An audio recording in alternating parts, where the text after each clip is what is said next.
Well, Miss Allen, thank you again for your time today. I find your character in this series so fascinating because she's a former first lady, but she's no longer with her husband, who is president. What does life look like for a former first lady who has no tethered connection to the White House anymore? Well, I think she has her own life, and maybe there's a certain amount of relief of being away from the White House. I think it's got to be not easy to be the first lady. I think she probably took the role very seriously and was a very active first lady. So I think there could be a certain amount of relief of having your own life. She's in the process of going through this appointment, you know, potential passage of becoming a judge. So she's going through her, you know, getting her own life work thing. I think it's a different chapter. Her husband's in a different place. He's, you know, swimming every day and walking the dog and supposed to be writing his memoirs. You know, after the life that they've led, it could feel kind of nice, actually, to be out of the spotlight somewhat. And so when 0 Day crops up, I mean, it really just like puts everything on its ear and puts them right back in it. Yeah, if you ever had any level of responsibility, I feel like a world event like that will always just rope you back in. Yeah. What's also really fascinating about this family dynamic between the Mullins is that George and Alex seem to be on opposite sides. I wouldn't necessarily say that they're feuding, but they definitely differentiate with their political ideologies and how they approach power. How does Sheila feel about all that?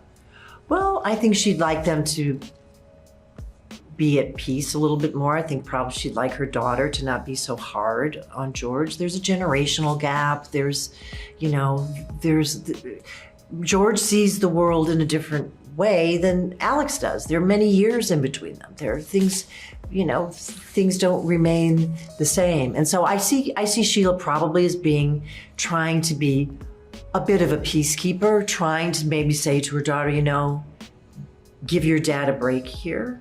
He's really a great man, and maybe you don't see eye to eye, but, you know, can you be a little kinder to him? And I could see her trying to nudge her in that direction. One of the best parts about 0 Day is that even though the story is largely told through George's eyes, we get to have different narrators at points. We get to focus on like scenes with Roger by himself, scenes with Sheila by herself. With George specifically, he's having a bit of a mental decline, if you will. Is Sheila aware at all about the battle he's facing personally? Oh yeah, she definitely deals with it in the show, and or tries to. I think it's a hard thing to understand, and I think it's probably a hard thing to accept. I think if something is declining potentially mentally, it's not like one moment. It's like, oh, that person's changed. It's a series of, oh, that's a little weird. Well, maybe that's just my imagination. Oh, that's the. It's building up a consistency. It's very hard to actually pinpoint it, and it's a very hard thing for families to accept, too. I've seen it a lot happen to many people, and it's tough. It's tough. There is no one moment like, you know, you fall and you break your leg and your leg is broken in that split second. This is a much more. Is it okay? Is it not okay? Oh.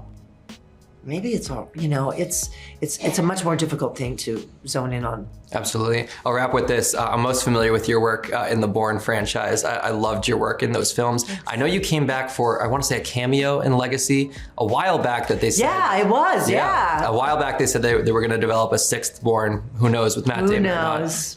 Clearly you don't. I do not know. Okay, well, here's hope. I mean, I love that franchise, but I also love 0 Day. I love all your work you're doing right now. Great. Joan, thank you again for your time. You're welcome. Thank you.